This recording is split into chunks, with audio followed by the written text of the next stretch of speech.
Bueno, pues ahora vamos a calcular el eje radical de dos circunferencias que esta vez no se cortan. Por ejemplo, dibujamos una circunferencia así y otra así, un poco más pequeña, y lo que va a ocurrir es que el eje radical nos saldrá una recta por aquí en la que todos los puntos tendrán potencia positiva a las dos circunferencias. Si uno quiere hallar la ecuación de esta recta y comprobar que evidentemente es una recta, se puede hacer analíticamente, porque si se pone esto en un plano cartesiano,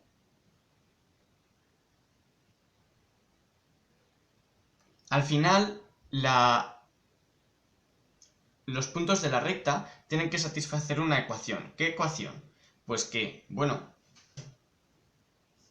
una circunferencia tendrá un radio fijo, R1, la otra también tendrá otro radio fijo, R2, y cuando tenemos un punto, la distancia al centro se puede llamar como D1 y D2, que es algo expresable en función de x, y las coordenadas del punto, y entonces, por eso mismo, realmente solo hay que buscar que se satisfaga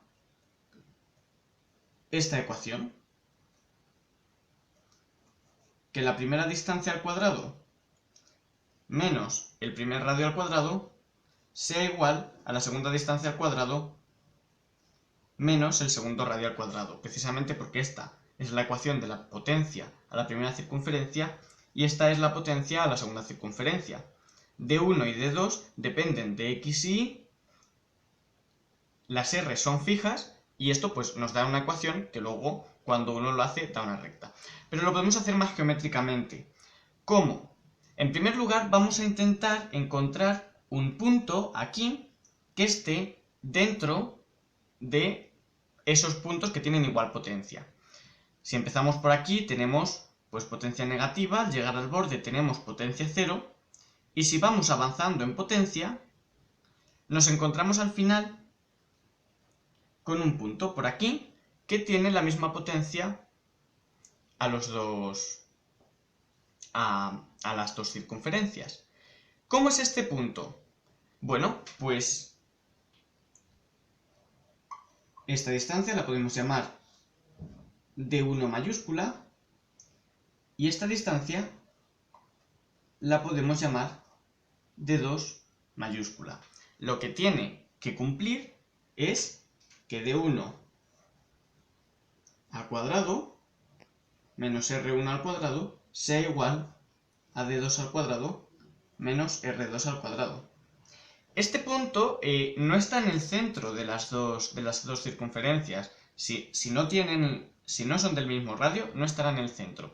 Pero es curioso, D1 será más grande que D2, porque el radio 1 aquí es más grande que el radio 2. Pero sin embargo, va a estar el punto más cerca del borde de la primera circunferencia que de la segunda. Precisamente porque al ser un punto que está en el eje radical y que tiene la misma potencia con respecto de las dos circunferencias, las dos tangentes, desde aquí y desde aquí, van a medir lo mismo, pero como esta es más pequeña, las tangentes estarán más cerradas y al estar más cerradas el punto estará más apartado. Bueno, y ahora lo que decimos es que el eje radical es la recta perpendicular que pasa por este punto que hemos hallado. ¿Y por qué? Muy fácil, porque si cogemos un punto por aquí, pues estará a una cierta altura h, y entonces, claro, como lo hemos tomado perpendicular, y esto es un ángulo recto, podemos hacer el teorema de Pitágoras. ¿Cómo calcular esta distancia y esta distancia? Pues claro, la distancia esta de aquí al cuadrado será igual que d1 al cuadrado más h al cuadrado, mientras que la otra será d2 al cuadrado más h al cuadrado. Pero claro, entonces tenemos que estamos sumando h al cuadrado a cada lado de la ecuación.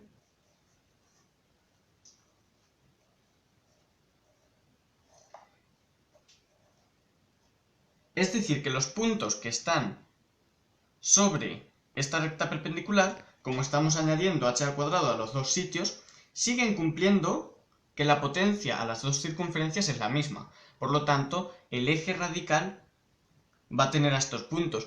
Y no va a tener a ningún otro, porque si cogemos otro punto por aquí, ¿tendrá la misma potencia? Hombre, es que si lo comparamos con el punto que está a la misma altura en la recta perpendicular esta, pues en comparación, si está a un lado de la recta, tendrá menor potencia para la primera circunferencia y mayor para la segunda. Si estando sobre las rectas teníamos igual potencia, al desviarnos no podemos tener igual potencia. Luego el eje radical es justo esta recta, es decir, para circunferencias que se cortan, el eje radical es justo la recta que pasa por los dos puntos de corte. Pero para circunferencias que no se cortan, sigue siendo una recta, solo que ahora tampoco corta en ninguna de las dos circunferencias. De todos modos, el ver que es una recta, todavía lo podemos comprobar con un método más geométrico que veremos ahora después.